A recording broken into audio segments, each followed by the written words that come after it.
महाराष्ट्राच्या भूमीत अनेक संत झाले, ज्ञानेश्वर झाले, तुकाराम झाले, नामदेव झाले. पण एक संत असे झाले, ज्यांनी फक्त भक्तीच नाही तर शौर्य, संघटन, राष्ट्रधर्म, आत्मबल आणि व्यवहार ज्ञान शिकवलं. ज्यांनी छत्रपती शिवाजी महाराजांसारख्या राजाला मार्गदर्शन दिलं, ज्यांनी लिहिला अमूल्य ग्रंथ श्री दासबोध, ते म्हणजे समर्थ रामदास स्वामी. आज आपण जाणून घेणार आहोत त्यांच्या संपूर्ण जीवन प्रवासाची कथा, जन्मापासून ते समाधीपर्यंत. जन्म आणि बालपण. समर्थ रामदास स्वामींचा जन्म सन 1608 मध्ये झाला. जन्मस्थान जामगाव, जिल्हा जालना, महाराष्ट्र. वडिलांचे नाव सूर्याजीपंत ठोसर आणि आई रानूबाई. त्यांचे बालनाव होते नारायण. लहानपणापासूनच नारायण वेगळे होते. खेळापेक्षा ध्यानात मन लागत असे. नामात राममान होत.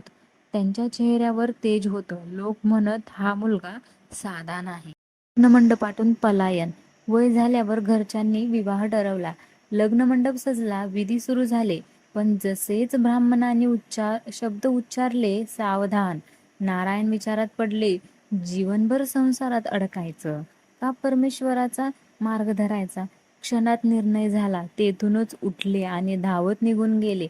मागे लग्नमंडप, पुढे वैराग्याचा मार्ग. ही घटना महाराष्ट्रात अमर झाली. तपश्चर्या आणि रामनाम साधना. नारायण नाशिकजवळ टाकळी येथे गेले. तेथे त्यांनी 12 वर्ष तपश्चर्या केली. रामनामाचा जप केला. श्रीराम जय राम, जय जय राम असे म्हणतात. लाखो कोटी वेळा जप केला. कडक साधना, अल्प आहार, अल्प झोप, अखंड जप या साधनेतून त्यांना आत्मज्ञान प्राप्त झाले. ते झाले रामदास. नंतर लोकांनी त्यांना म्हणायला सुरुवात केली, समर्थ रामदास. भारत भ्रमण. समर्थांनी संपूर्ण भारत भ्रमण केले. काशी, अयोध्या, रामेश्वर, बद्रीनाथ अनेक तीर्थक्षेत्रे पाहिली. त्यांनी समाजाची अवस्था पाहिली. लोक दुर्बल झाले होते, भीतीत जगत होते. शरीर अशक्त, मन कमकुवत, धर्मशक्ती कमी. तेव्हा समर्थांनी ठरवलं, फक्त भजन नाही, लोकांना बल, शिस्त, संघटन, स्वाभिमान द्यायचा. मंदिरे आणि युवक घडवणे.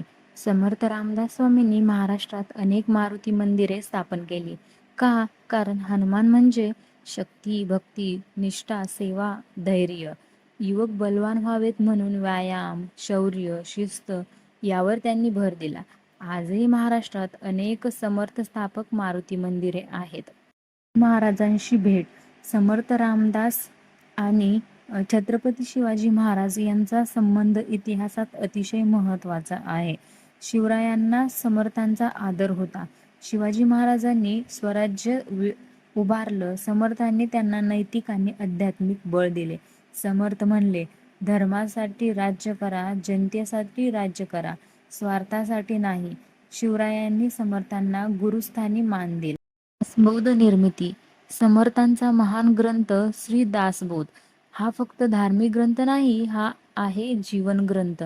यात आहे व्यवहार ज्ञान, मनशांती, नेतृत्व, विवेक, मैत्री, शत्रू ओळख, अध्यात्म, भक्ती, स्वसंयम.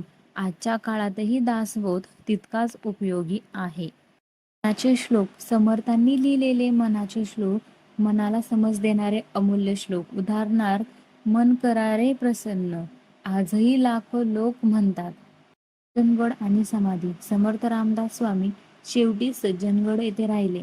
तेथेच त्यांनी अनेकांना मार्गदर्शन केले. सन 1681 मध्ये त्यांनी समाधी घेतली. आज सज्जनगड हे लाखो भक्तांचे श्रद्धास्थान आहे. रामदास स्वामी आपल्याला शिकवून गेले, भक्ती करा पण दुर्बल नका राहू. राम घ्या पण कामही करा. देव माना पण विवेक ठेवा. जीवन जगा पण उद्देशाने जगा.